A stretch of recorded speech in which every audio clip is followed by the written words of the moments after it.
E me fala uma coisa assim, tem uma questão que é seríssima para a nova geração, que é a saúde mental. E até assim, o próprio vídeo curto pode ser um desafio para a saúde mental, Exatamente. certo?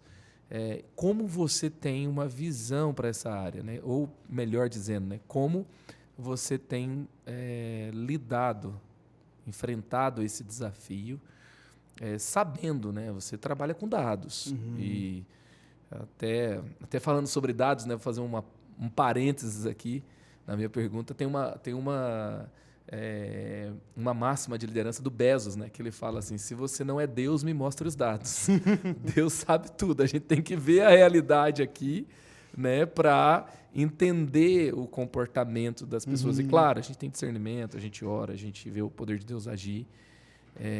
Mas até Pedro teve que ouvir a viúva que não foi recebida no alimento que, né, e a partir daí nasceu uma solução. Ele recebeu dados sobre um negócio que não estava funcionando. Uhum. Ok, então você tem dados sobre saúde mental, com Sim. certeza, e é um desafio. E qualquer organização que não tenha, e uma organização como o Google vai ser cobrada disso. Eu sei que você não está respondendo aqui pelo Google, tá? Mas esse episódio que a gente está falando, né? Lições de liderança que eu posso ter do Google, que eu posso ter dentro do comportamento, da análise do comportamento dessa geração Uhum. para liderar a nova geração. Sim. Tá? Então, o que você pode falar sobre isso? Saúde mental. Boa. Primeira coisa que... E aí até pegando esse gancho, né, para fechar esse assunto de dados, aí entra a interpretação do líder, né? Quando eu olho um formulário desse, a gente não vê dados, a gente vê pessoas reais, Boa. né? Então, porque às vezes a galera fala, nossa, é só número. Dados, Não, não. não. Se É são, gente. se são 10% falando uma necessidade, é 10% da minha equipe. Eu preciso olhar para isso, entendeu? Então, são pessoas reais, né? É uma dica que eu sempre trago. Mas falando um pouquinho dessa questão da saúde mental, como eu falei, é uma geração, né, que primeiro é muito complexa, e é muito difícil eu falar em nome de uma geração como um todo, mas eu estou falando aqui do meu ponto de vista de quem cuida de muitas pessoas, né, que fazem parte da geração Z, Alpha também agora, né. Primeiro, é uma geração muito aberta a respeito das suas dores. Hoje, talvez eu consiga falar das minhas dores emocionais com muito mais tranquilidade do que meu pai, meu avô, né. Então, eu acho que a gente está mais aberto a debater esses assuntos. Ao mesmo tempo, a gente também precisa, né, como líderes cristãos, saber trabalhar isso de uma maneira que seja real, que seja madura, né? Então, por exemplo, uma coisa que eu aprendi muito com a pastora Leila, né? Ela é psicóloga, ela deu aula para a gente sobre inteligência emocional e tudo mais. Eu me lembro que a minha jornada, né, de transformação dentro do ministério e da minha vida como um todo começa comigo tendo uma crise de burnout no final da faculdade. Uma crise forte mesmo, forte. Assim, muito forte, né? De eu ficar 3 meses sem conseguir respirar, voltava da faculdade chorando, né? Ansiedade, assim, níveis altíssimos. E aí eu não sabia o que fazer. E aí, conversando com o Fabão, né, que estava me pastoreando, né, me discipulando na época, ele me faz uma pergunta que aquilo me pegou, entendeu? Ele fala para mim, Alan, qual foi a última vez que você saiu para correr? Por quê? Porque ele sabia que era uma válvula de escape que eu tinha. Aquilo me pegou, entendeu? Que eu falei, caramba, muito antes dele fazer uma oração que depois ele fez, ele me dá um destino, ele me trouxe uma coisa simples Que ali. pode ter sido um apontamento direto do céu. Total, aquilo foi. Eu falei, nossa, faz muito tempo que eu não saio para correr, faz muito tempo que eu não cuido de mim.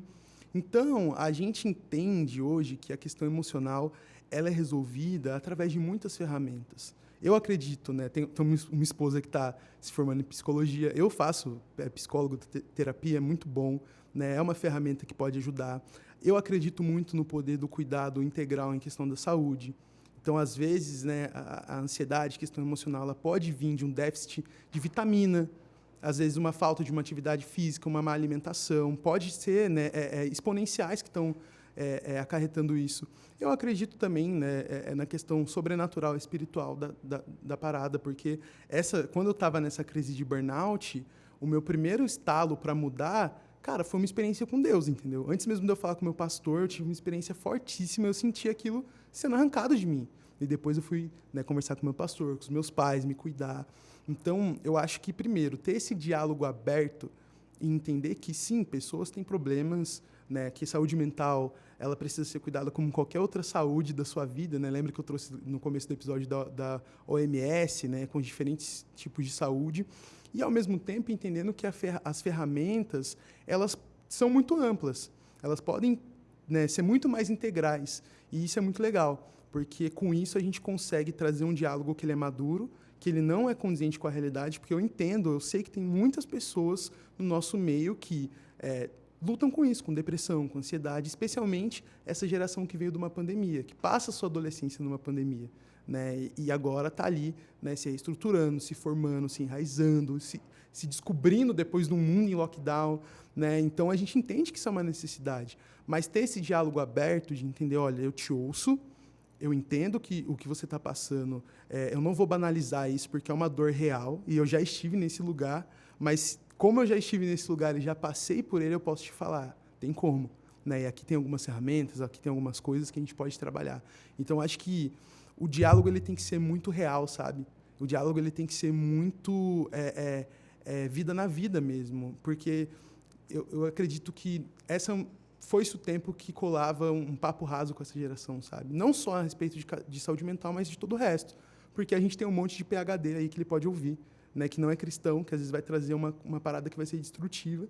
Então, o mínimo que a gente tem que fazer é ter um diálogo aberto, mesmo quando a gente não sabe. E muitas vezes eu, como líder, falo, olha, eu não entendo como que é estar na sua pele. Eu não estive aí, mas deixa eu te ajudar, vamos junto. Né? Então, inclusive, nas nossas limitações como líder, eu preciso ser vulnerável e falar, ó, eu também talvez precise de ajuda nisso, ou precise encontrar alguém que vai te ajudar e preciso pesquisar, mas assim, vamos junto, né? Vamos junto, vamos se apoiando. Então, acho que esse diálogo aberto, ele faz total diferença, sabe? Ser a coisa real mesmo. Boa.